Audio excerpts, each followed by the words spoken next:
People respond to color just like a material, so I work with it like a material because color draws emotion out of people that you really probably don't even know. Some people probably don't know that.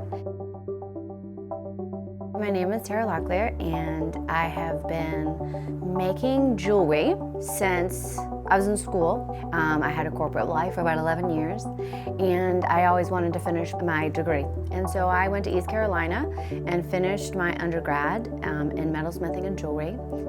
And I was hooked ever since. So as a kid, I was that kid that I did a little bit of everything. I was really active in sports. I skateboarded, I rode bikes, I played softball, I was a cheerleader. I did all types of things.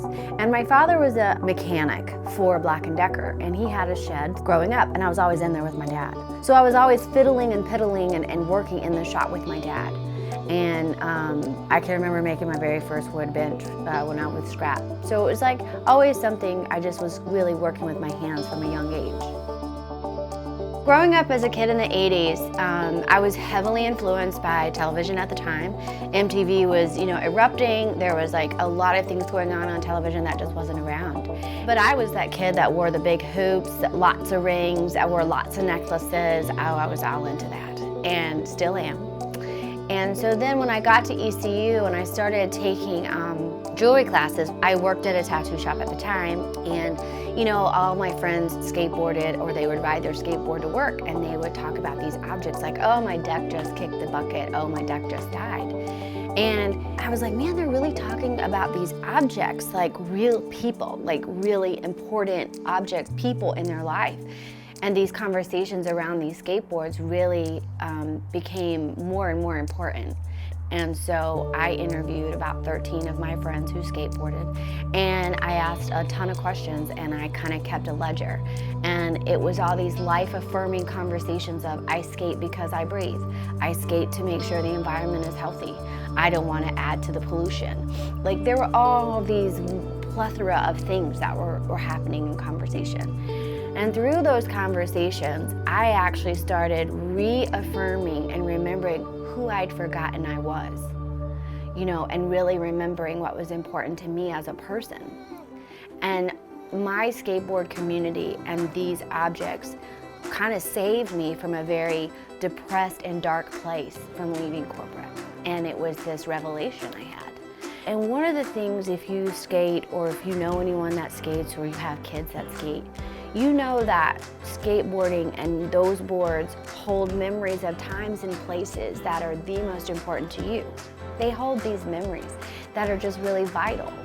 And so these skateboards became more than just a material. They became my rebirth of remembering who I was and who I wanted to be, and a connection to a community that saved me, and they became that material that I never knew I needed.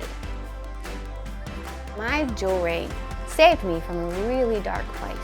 I think because this community and this material really taught me to look at things very differently and dig down and remember the girl and the woman that I was and needed to be. It means the world to be able to bring that kind of joy to people through jewelry, because jewelry is very personal. Jewelry is probably one of the most personal things other than the clothes you put on your body. To have people choose to wear my jewelry, to bring them joy, to lift them up, to want that color on their body, that to me is probably just the epitome of giving back in that way, of what the material has done for me.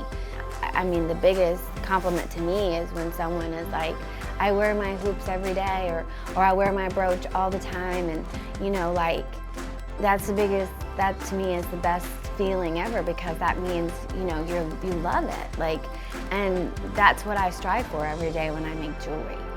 Regret sucks, and I'm really glad that I tried, something. And I fell down a lot, I still do, but it pushes me forward.